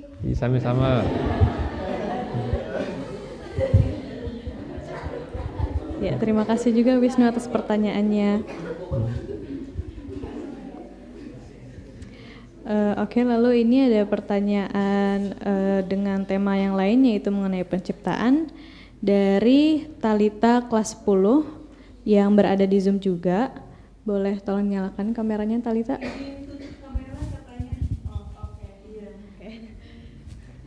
Oke, tadi sudah izin tutup kamera ya. Pertanyaannya ialah, mengapa Allah menciptakan manusia jika ia sudah tahu awal akhirnya? Jika hal tersebut untuk mengetahui keimanan manusia yang taat dan tidak taat, mengapa Allah tidak mengsetting saja seluruh hambanya hanya untuk beriman kepadanya? Silakan Pak. Wah, pertanyaan susah nih. Kenapa Allah tidak men-setting aja semua taat kepada Allah, ya? Gitu. Nanti kalau disetting semua taat kepada Allah, nanti kalau misalkan kita mau menguji orang sabar atau nggak sabar gimana? Diuji ya?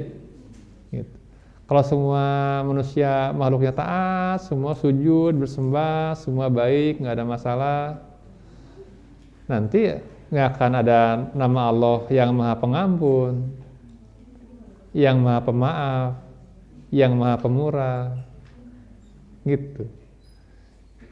Jadi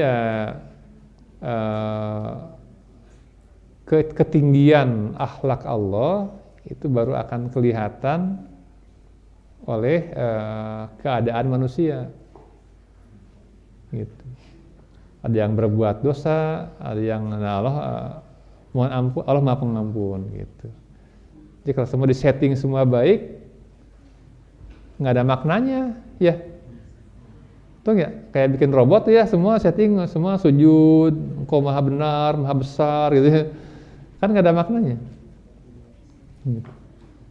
Nah, di sisi lain manusia kan diberikan kebebasan untuk memilih, gitu. Dan masalahnya adalah tidak mudah buat mengenali Allah. Sama anak kecil, misalkan baru lahir, atau jangan anak kecil lah, anak remaja juga ya. Kadang-kadang kan dengan orang tuanya ribut karena nggak dipahami. Apalagi misalkan anak kecil nggak boleh makan permen terus, makan aja terus permen, akhirnya giginya bolong. Orang tua lebih paham dibandingkan siapa? Anak yang masih usia misalkan 5 tahun, 6 tahun, betul nggak? Dilarang, marah, nangis, gitu ya, tantrum. Gitu. Sama, kita pun juga sudah sedewasa ini, kadang-kadang ingin ini, ingin itu. Orang yang lebih paham melarang, gitu ya. Nah, apalagi Allah, karena kita tidak mengenal Allah. Nah, Allah membuat aturan agar manusia menemukan kebaikannya, gitu. Sebagaimana orang tua pun juga membuat pengarahan kepada para putranya, gitu. Jadi larangan itu adalah baik buat anak-anak, gitu. Karena orang tua lebih duluan hidup, apalagi Allah Ta'ala, gitu. Jadi ngasih aturan agar selamat, gitu. Kalau misalkan hanya men-setting begitu, nggak ada maknanya buat Allah Ta'ala, gitu. Nah, jadi kita semua adalah Talita, saya dan semuanya hadir sebagai manusia karena kita sebagai makhluknya mengharapkan pengejawantahan, ingin diciptakan, ingin hadir. Maka jadilah kita semua manusia nih berkumpul begini. Gitu. Tapi kita diberi sifat-sifat Allah. Kita bisa melihat, bisa mendengar, bisa bicara, ya, karena kita dipinjami penglihatan, dipinjami pendengaran, diberi lisan, diberi ilmu, gitu. Tujuannya agar kita mengetahui bahwa semua dari Allah Ta'ala, gitu. Nah, jadi masalahnya adalah kita belum mengenal Dia. Karena belum mengenal Allah, kita jadi berprasangka buruk kepada Allah Ta'ala, gitu. Begitu. Jadi nggak ada maknanya kalau kita misalkan men-setting semua menyembah kita ya gitu, menyembah Allah gitu. Sama, kita ingin ada orang mengabdi, berkomitmen, loyal karena kesadaran, ya sama.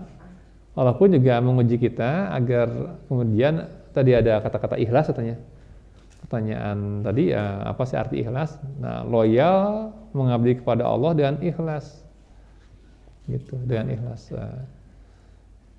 dengan keyakinan, dengan takwa, gitu. Gitu Talita. Jadi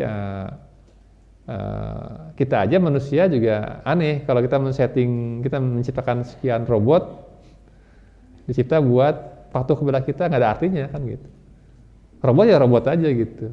Tapi kalau diberi kemauan bebas dan kemudian memilih kita, itu punya nilai di mata yang diabdi ya gitu.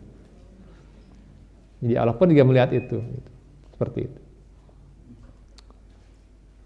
Begitu kira-kira, kalau nanti belum pas tanya lagi.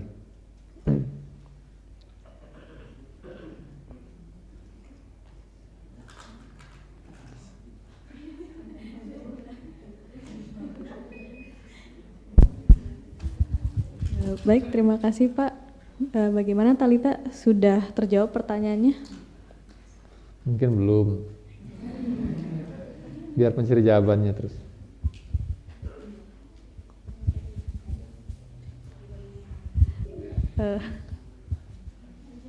Oke, lanjut. Oke.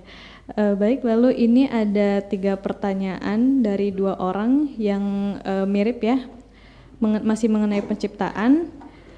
Pertanyaan pertama dari Tasa kelas 7. Silahkan Tasa. Tasya? Oke. Tasa. Tasya? Tasa. Pertanyaannya adalah, jika Allah tahu bahwa, ini pertanyaan pertama, jika Allah tahu bahwa iblis akan berkhianat, mengapa tidak dimusnahkan sejak awal? Padahal seharusnya Allah tahu bahwa iblis akan membuat keturunan Adam sengsara. Apa alasannya dibiarkan begitu saja? Dan pertanyaan kedua adalah, kalau Allah itu yang menciptakan segalanya, apakah keburukan juga termasuk? Dan ada pertanyaan ketiga dari Hafiz kelas 10. Lumayan mirip dengan yang tadi, yaitu mengapa Allah Subhanahu wa Ta'ala tidak membuat seluruh manusia beragama Islam? Ya, silakan Pak. Pertanyaannya harusnya jawabannya seminggu nih. Pertanyaannya besar-besar. Waduh, tantangan betul nih menjawab dan cepat dan kilat. Gimana ya? Tentang penciptaan iblis, diterangkan dalam Al-Quran ya, bahwa sesungguhnya mereka itu juga tidak menyaksikan tentang penciptaan bahkan diri mereka sendiri, gitu. Tidak menyaksikan penciptaan diri mereka sendiri, gitu. Jadi ya, semua makhluk Allah itu diciptakan oleh Allah, itu diciptakannya diwarisi sifat-sifat Allah, diwarisi sifat-sifat Allah makhluk itu, gitu. Jadi kita punya wujud, punya penglihatan, punya pendengaran karena mewarisi sifat-sifat Allah, gitu. Kita hanya diberi pinjaman aja, diberi pinjaman wujud, diberi pinjaman penglihatan, diberi pinjaman pendengaran, gitu. Semua makhluk Allah, apakah itu air, batu, gunung, udara, kambing, sapi, atom, material, unsur, molekul, semua ciptaan Allah. Gitu. Semua hadir karena apa? Karena sesuai kemampuan menerima sifat-sifat Allah. Nah, di antara semua makhluk Allah Ta'ala itu yang paling banyak menerima sifat Allah adalah manusia sebenarnya itu. Gitu. Makanya para malaikat pun bersujud karena manusia menghimpun sifat dan asma Allah yang paling banyak. Gitu. Nah, cuman tadi iblis merasa lebih baik dibandingkan tanah, ya. Aku dicipta dari api, lebih purba, kamu dari tanah, aku lebih mulia. Gitu. Nah, itu contoh ya bahwa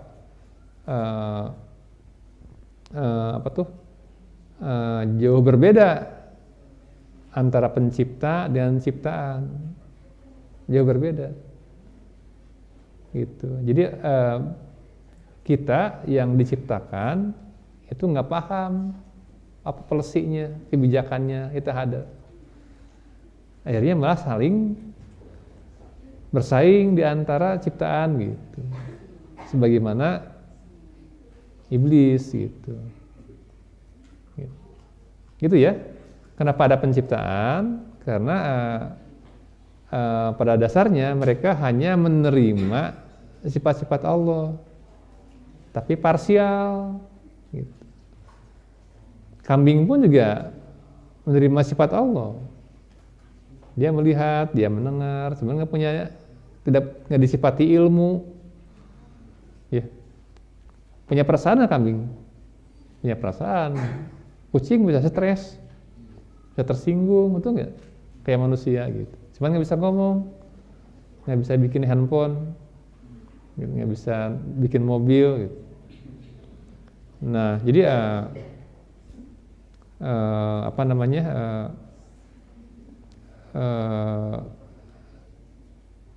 nah, diciptakannya syaiton atau iblis itu buat menguji keimanan, ya. Buat menguji keimanan. Jadi diciptakan, gitu. Allah Maha tahu bahwa akan membangkang, Maha tahu. Gitu. Tapi dicipta dari api, ya, itu enggak ada Al-Qur'annya. Iblis itu adalah golongan jin yang dicipta dari api yang panas. Gitu. Jadi sebenarnya nanti kalau iblis kembali ke api, ya itu ke alamnya. Gitu. Dibangkitkan dari situ buat menguji iman manusia gitu. Begitu. Jadi kalau orang senang di habitatnya gitu. Dari mana dia berasal gitu. Nah, manusia bukan dari api gitu. Makanya kalau masuk api kayak neraka gitu. Masih ada? Pertanyaan banyak besar-besar ya. Saya kewalahan itu nih menjawabnya dengan waktu yang singkat ini. Tapi bagus saya bertanya. Tapi harus jawab gitu. Pelan-pelan jawabnya. Oke, baik, terima kasih Pak. Untuk Tasa dan Hafiz, bagaimana? Masih ada yang ingin tanyakan? Sudah. Hafiz? Sudah.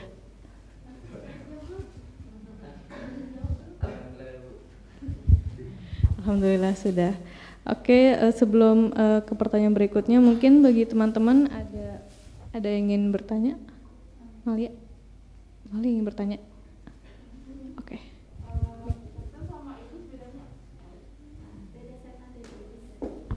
Bedanya setan dan iblis apa? Beda, setan itu sifat. Di ayat An-Nas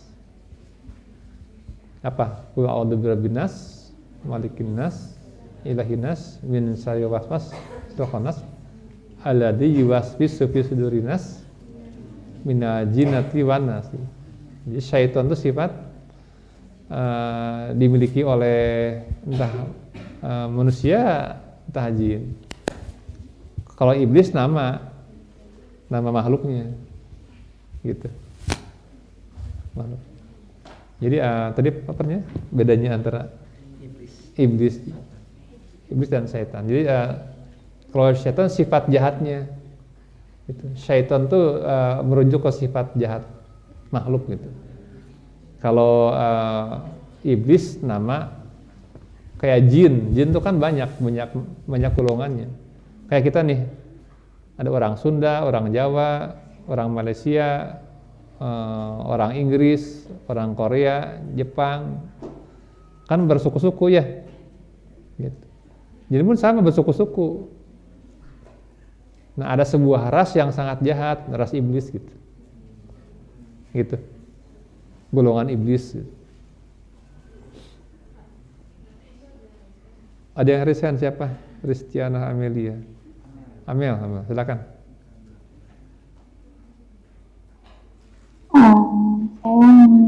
Waalaikumsalam. Silakan, Amel.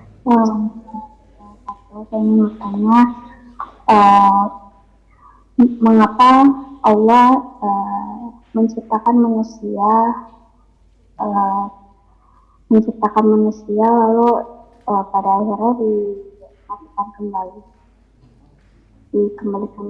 dikembali kepada Allah. Kurang jelas, Amel, coba pelan-pelan. Jaringannya mungkin sedang ini. Atau mungkin boleh diketik di Zoom-nya, di Zoom chat-nya juga. Atau di chat apa-apa. katanya, kata Zenda.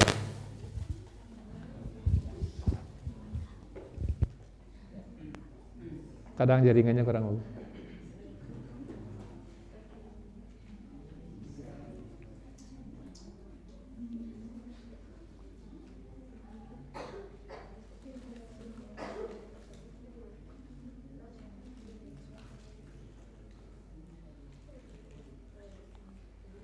Sudah?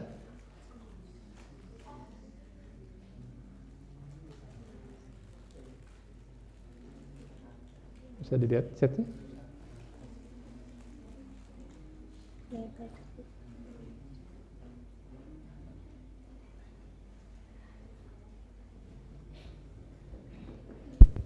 Sudah diketik, Amel? Sudah? Coba dilihat di mana?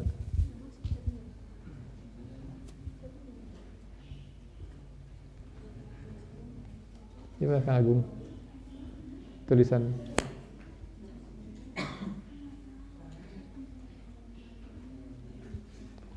Nah, itu ada.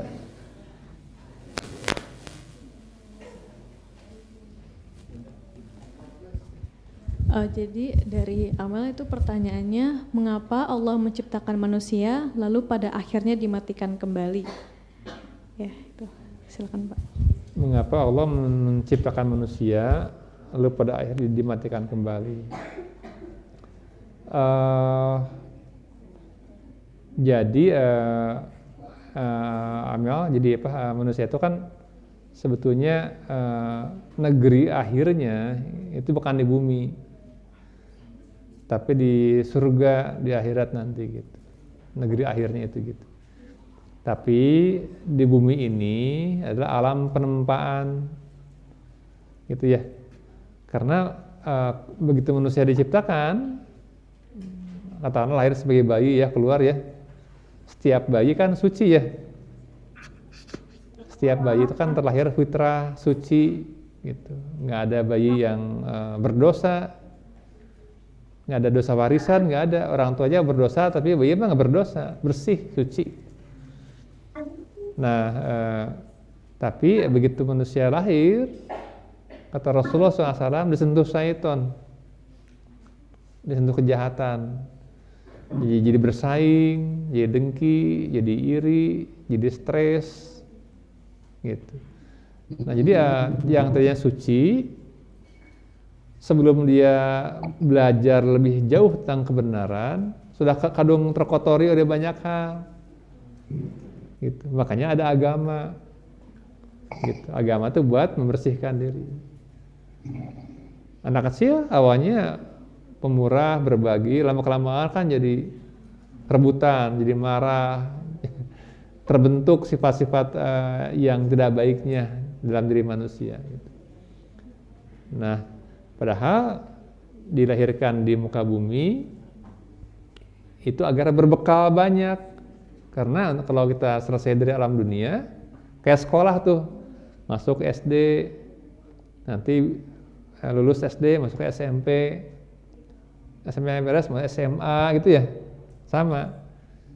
Nah, kan beda, misalkan anak TK atau SD dengan seorang profesor, sarjana di perguruan tinggi gitu. Nah, itu pun sama, jadi tahapan-tahapan kehidupan gitu. Nah, jadi sekarang kematian tuh mau pindah alam, pindah sekolah. Dari sekolah di bumi, pindah ke sekolah di alam berikutnya gitu. Gitu, cuman ada yang kurang bekal. Kalau kita misalkan kurang belajar di SD, di SMP kewalahan. Kurang belajar di SMP, di SMA kewalahan gitu. Kurang berbekal, kurang belajar di bumi, masuk ke alam berikutnya kewalahan gitu. Gitu Amel. Jadi kenapa dimatikan? Bukan mati, itu naik kelas sebenarnya gitu. Naik kelas. Cuman tadi kalau pas kita di bumi ini tidak ngambil bekal sebanyak-banyaknya, tidak belajar sebanyak-banyaknya, tidak memahami sebanyak-banyaknya, begitu ke alam berikutnya banyak masalah gitu. Makanya kenapa banyak masalah? Karena banyak kotoran di jiwa kita gitu. Akhirnya dibakar dulu, dibersihkan gitu. Jadi pada dasarnya azab itu pembersihan. Kalau sudah bersih, ya belajar lanjutan gitu. Itu Amel. Ya, alhamdulillah. Sama-sama Amel. Terima kasih. Oke, terima kasih Amel dan terima kasih juga Pak Zam. Dan sebenarnya ini masih sangat banyak pertanyaan ya. Karena tadi seperti yang dikatakan Sofi ada sekitar 71 pertanyaan yang masuk. Tetapi karena waktu kita terbatas dan kita sudah ada di penghujung acara, waktunya sudah berakhir ya. Maka dari itu di sini akan saya tutup, tapi sebelum itu saya ingin mengucapkan terima kasih sekali lagi kepada Pak Zamzam atas kehadiran dan sudah mau meluangkan waktunya. Sama-sama. Dan saya juga ingin berterima kasih kepada teman-teman yang sudah hadir di tempat maupun yang hadir di Zoom. Dan saya juga sangat berterima kasih atas antusiasnya dalam mengetahui dan untuk menggali Al-Quran lebih dalam, dan semoga dengan adanya kegiatan ini teman-teman bisa lebih antusias dan lebih ingin menggali lebih dalam apa itu Al-Quran dan lain-lain. Nah, oke, baik, dari saya cukup sekian. Saya kembalikan ke Sofi. Silakan Sofi. Jawab, kita insya Allah akan ada sesi kedua.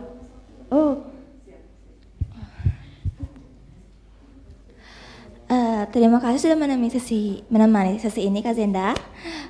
Terima kasih juga untuk Pak Zamzam yang telah menjawab pertanyaan-pertanyaan. Bagi yang merasa pertanyaannya belum terjawab, mohon jangan bersedih ya. Mungkin pertanyaannya bisa dijawab di lain waktu. Insya Allah. Baik, untuk menutup acara kali ini, mari kita menghadapkan hati kepada Allah Subhanahu wa Ta'ala dengan membaca doa khatam Quran bersama-sama. Bismillahirrahmanirrahim. Allahumma rahamna bil Quran, alhulana imama wa nuro wa huda wa Allahumma zakirna minhum ma nasina wa alimna minhum ma jahilna warzuqna tilawatahu ana al-laili wa athra nahar waj'alhu lana hujjatai ya rabbal alamin. Subhanakallahumma bihamdika asyhadu an la ilaha illa anta astaghfiruka. Assalamualaikum warahmatullahi wabarakatuh. Waalaikumsalam warahmatullahi wabarakatuh. Alhamdulillah. Insya Allah nanti ada sesi keduanya, Kang Jam. Jadi yang terdekat dari sekarang hari besar Islam itu 1 Muharram. Jadi anak-anak jangan berpatah semangat yang belum terjawab. Insya Allah nanti kami akan mengadakan, kalau Kang Jam berkenan, akan ada tanya jawab Al-Quran sesi keduanya. Ada sekitar bulan Juli, udah tahun ajaran baru. Itu di 1 Muharram, insya Allah Kang Zam, di sekitar peringatan 1 Muharram. Iya, insya Allah semoga ada waktunya. Tapi pertanyaannya sangat bagus-bagus, penting-penting harus terjawab ya. Dan jangan pernah berhenti bertanya, karena itulah kunci ilmu pengetahuan. Terima kasih, pertanyaannya bagus-bagus, tapi semoga tidak memuaskan agar bisa mencari jawaban yang lebih baik. Gitu. Terima kasih. Ya, mungkin kita sesi foto bersama. Ya.